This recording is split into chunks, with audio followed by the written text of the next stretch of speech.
CNE news में आप सभी का स्वागत है और अब लेते हैं खबर विशेष की ये खबर। आज हम आपको दिखाएंगे चंडीगढ़ प्रशासन की वो हकीकत जहां गरीब की रोजी रोटी के साथ सीधा सीधा मजाक किया जाता है। वेंडर्स पर सुप्रीम कोर्ट का फैसला आने के बाद से चर्चा शुरू हो गई है कि चंडीगढ़ में वेंडिंग जोन बनाए गए, लेकिन ये जोन सुविधा के नाम पर एक बड़ा धोखा है।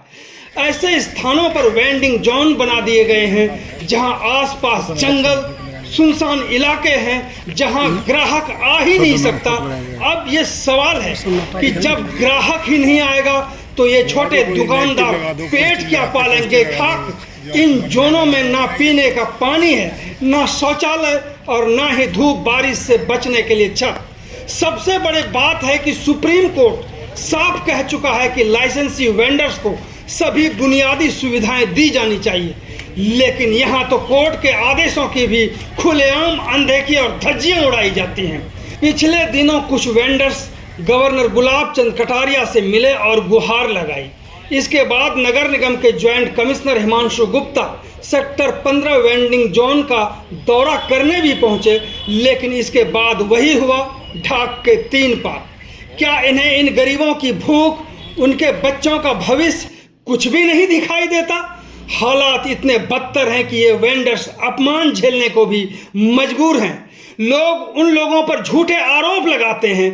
कुछ लोग तो कहते हैं कि ये ड्रग्स बेचते हैं, अवैध काम करते हैं। सोचिए, जो लोग अपनी मेहनत से पेट पालना चाहते हैं उन्हें अपराधी बता दिया जा रहा है। इसलिए अब वक्त आ गया है कि प्रशासन नींद से जागें, इन वेंडिंग जोन की सच्चाई को समझें और तुरंत ठोस कदम उठाएं, वरना ये सवाल उठता रहेगा कि क्या चंडीगढ़ में गरीब को सिर्फ जिंदा रहने की सजा दी जा रही है? आपकी क्या राय है? कमेंट में जरूर बताएं और सच को सामने लाने के लिए हमारे चैनल को फॉलो करें, लाइक, शेयर और सब्सक्राइब भी करें, क्योंकि यही आपकी ताकत और आवाज है। इसी को लेकर हम बात करेंगे सेक्टर 15 वेंडिंग जोन के प्रधान सतीश कुमार से। तो उन्होंने जो कहा आप भी सुनकर हैरान रह जाएंगे। सतीश कुमार जी, नमस्कार जी सभी को। मैं सुप्रीम कोर्ट न्यायालय का, राष्ट्र की सर्वोच्च न्यायालय का बहुत बहुत धन्यवाद करता हूं कि उन्होंने वेंडरों के बारे में कुछ विचार रखे। लेकिन ये जो फैसला लिया गया है सुप्रीम कोर्ट ने, इनसे मैं निवेदन करता हूं कि जो एक तरफ़ा फैसला लिया गया है ये थोड़ा सा गलत है कहीं ना कहीं, और इसके विषय में मैं सुप्रीम कोर्ट से निवेदन करता हूं, हाथ जोड़ के निवेदन करता हूं कि पुनः एक बार इस पर विचार करें और चंडीगढ़ में अपनी को टीम गठित कर चंडीगढ़ की बारे में आके बात करें, पता करें कि किस वेंडर जोन में क्या परेशानी है, क्या तकलीफ़ है। जब 2014 में वेंडर एक्ट पास हुआ था तो उसमें साफ तौर पे लिखा था कि जिसका सर्वे जहां हुआ है तो उसको उसी के एरिया में 100 मीटर के दायरे में बिठाया जाए। तो चंडीगढ़ के जो सरकारी अफसर हैं, सरकारी बाबू हैं, इन्होंने बंद कमरे में TVC कोई कमेटी बना दी पहले। उसमें ऐसे ऐसे मुद्दे पास कर दिए जो वेंडरों के ख़िलाफ़ थे। जब चंडीगढ़ में 2016 में सर्वे हुआ तब 22,500 वेंडर थे चंडीगढ़ में, पूरे चंडीगढ़ में, और करोड़ों रुपए की फ़ीस हम भर रहे हैं। आज इस 22,500 वेंडर से लाइसेंस फ़ीस देने वाले 22,500 वेंडर से 2026 में सिर्फ 4,000 के लगभग बचे हैं एक्टिव मेंबर। अब हमारा इस चंडीगढ़ का सबसे बड़ा वेंडर जोन है सेक्टर 15 का, जहाँ 900 कुछ, जो 4,500 बचे हैं, 4,500 बाद बाकी कहाँ गए? बाद वाले सर बेरोज़गारी, भुखमरी के कारण अपने दुकानें छोड़कर चले गए। कहीं को नौकरी कर रहा है, कोई दिहाड़ी मजदूरी कर रहा है।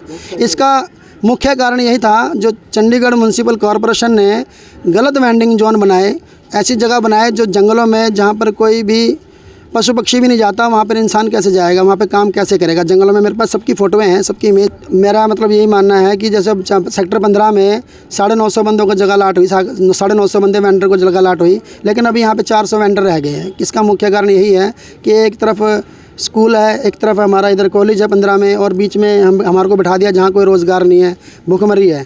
और हमारे माननीय प्रधानमंत्री जी ने वेंडरों के लिए इतनी अच्छी स्कीमें चलाई हुई हैं, इतना बढ़िया, जैसे विश्वकर्मा योजना है, स्वनिधि योजना है, जो भी लोन है बिना गारंटी के, इतना कुछ चलाया हुआ, वेंडरों की इतनी सहायता कर रहे हैं। पूरे हिंदुस्तान में वेंडर एक्ट लागू हुआ, लेकिन चंडीगढ़ में अफसरों ने धक्काशाही करी, इतनी धक्काशाही करी कि यहाँ पर कोई भी अफसर आता है हमारे वेंडरों के बारे में कोई नहीं सोचता। ये भी नहीं सोचता कि ये लोग जी रहे हैं मर रहे हैं। कोई अफसर यहाँ पे आके हमारा हाल चाल नहीं पूछता कि हम लोग कैसे बैठे हैं, किस प्रकार बैठे हैं, हमने फ़ीस क्यों नहीं भरी है, आज 4000 वेंडर क्यों बचे हैं, इसका कारण क्या है। ये कारण कोई अफसर नहीं ढूंढना चाहता, क्योंकि लेकिन सतीश जी, टीवीसी जो है वहाँ पे आपके भी जो फड़ी वाले जो हैं उनके भी मेंबर हैं वहाँ पे, क्या वो आपकी बात को वहाँ ठीक तरीके से नहीं उठा पाते हैं या वो वहाँ जाकर के समझा नहीं पाते हैं अफसरों को? देखो जी, ऐसा है, जो टीवीसी मेंबर हैं, जो अब जो नवी टीवीसी मेंबरी बनी है, ये हमारी बात उठा रहे हैं, दिल से उठाते हैं, बात करते हैं, लेकिन इनकी कोई सुनवाई ना हो रही है, कोई नहीं हो रही है। क्योंकि हमारे सिर्फ 5 मेंबर हैं जो टीवीसी के मेंबर हैं, उसमें 12 में से बाकी जो 7 हैं वो इनके म्यूनसिपल कॉर्पोरेशन के अपने ही हैं। तो इसी करके हमारी कोई सुनवाई नहीं हो रही है। तो क्या इसको लेकर के कोई डिमांड है? क्योंकि टीवीसी ही एक ऐसा प्लेटफॉर्म है जहाँ पर आप अपनी आवाज़ को बुलंदी से उठा सकते हैं, या फिर जब सुप्रीम कोर्ट में कोई मसला जाता है तो वेंडर्स के तरफ से भी वकील होने चाहिए। जो बात अभी आप कह रहे हैं और जो सुप्रीम कोर्ट से प्रार्थना कर रहे हैं, निवेदन कर रहे हैं, वहाँ भी आपका वकील होना चाहिए जो आपके पक्ष को रख सकते थे। वो ऐसा नहीं हुआ।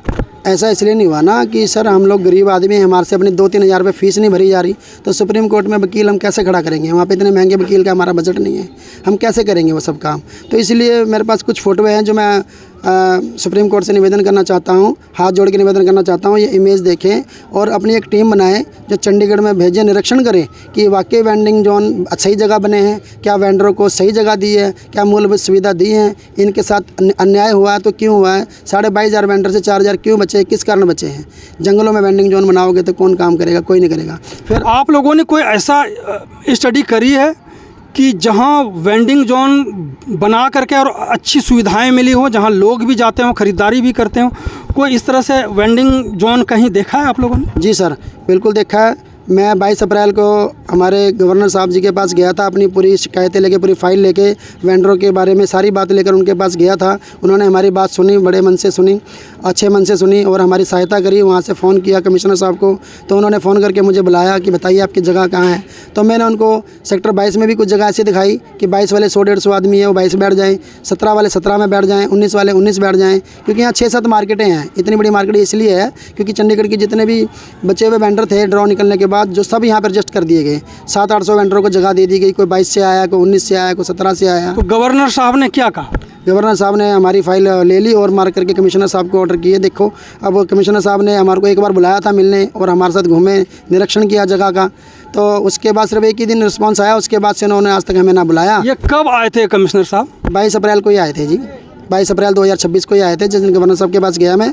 उसके आधे घंटे बाद ही उन्होंने मुझे बुला लिया था कि आप गवर्नर साहब के पास गए हो और आपकी क्या समस्याएं हैं। तो मैंने उनको अपनी समस्याएं बताई, उनको दिखाया कि 17 सेक्टर अगर 9 वेंडिंग जोन है तो वहाँ पे जो सर्कस ग्राउंड है वो कमर्शियल ग्राउंड है, रेंट देकर बैठ सकते हैं, क्योंकि तिब्बत बाज़ार भी वहाँ लगता है। तो मैंने ये भी डिमांड रखी थी कि अगर रेंट देकर तिब्बत बाज़ार लगा सकते हो तो फड़ी वालों को भी तो दे सकते हैं जगह, वो हमारा भी काम चल सके। हमें जंगलों में जो बिठाया वो गलत है ना।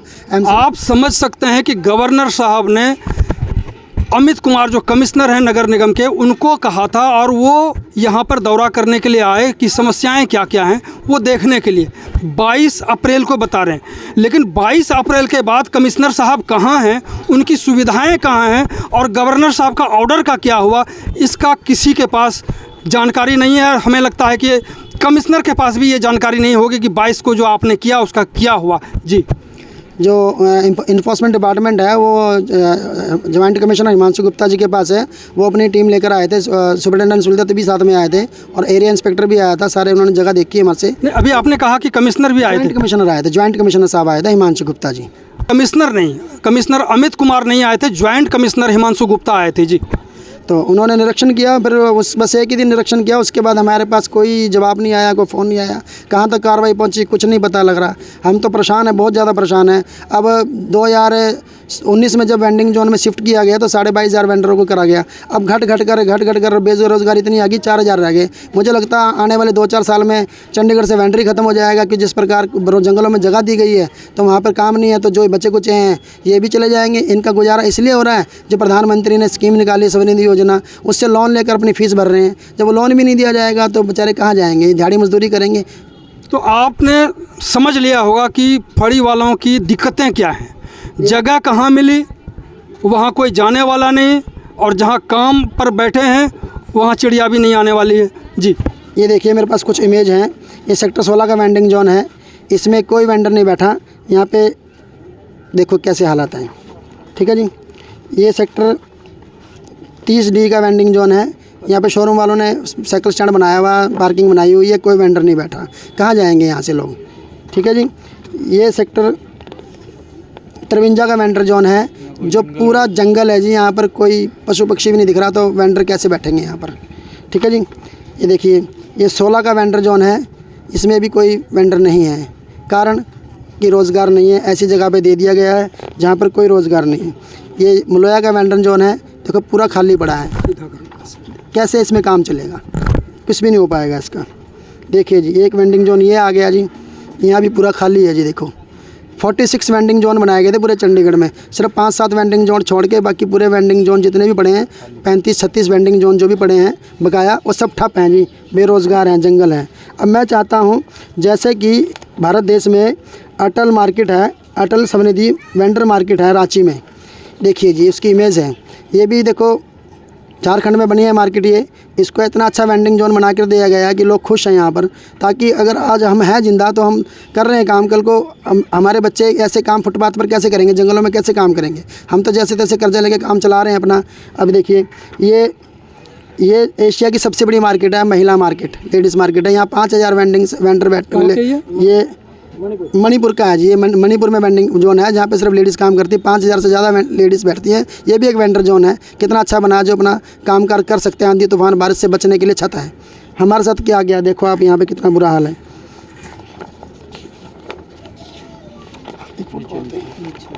सबसे नीचे, हाँ ये देखो ये रांची का वेंडर जोन है जी, कितना खूबसूरत है।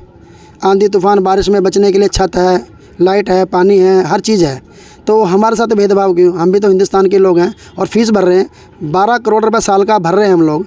एमसी के पास, म्यूनसिपल कॉर्पोरेशन के पास हमारा 10 साल में कितना फ़ंड आ चुका है। ये तो 4000 वेंडर हैं जो 12000 भर रहे हैं। जब 22000 वेंडर था तो कितना फ़ंड होता होगा। ये तो आप समझ सकते हैं कि रांची जैसे शहर में वेंडिंग जोन बना करके सारे सुविधाएं दी गई है, लेकिन चंडीगढ़ शहर जिसका नाम पूरे वर्ल्ड में है, खूबसूरत शहर, वहाँ पे फड़ी वालों को ऐसे बिठाया गया है जैसे कि कोई गुलाम हो या काला पानी की सजा दी गई हो। जी तो मेरा निवेदन है चंडीगढ़ प्रशासन से भी कि हमारे गरीबों के बारे में कुछ सोचा जाए, हमें कोई ऐसी जगह दी जाए जहां हमारा रोज़गार चल सके, हम अपने परिवार को पाल सकें।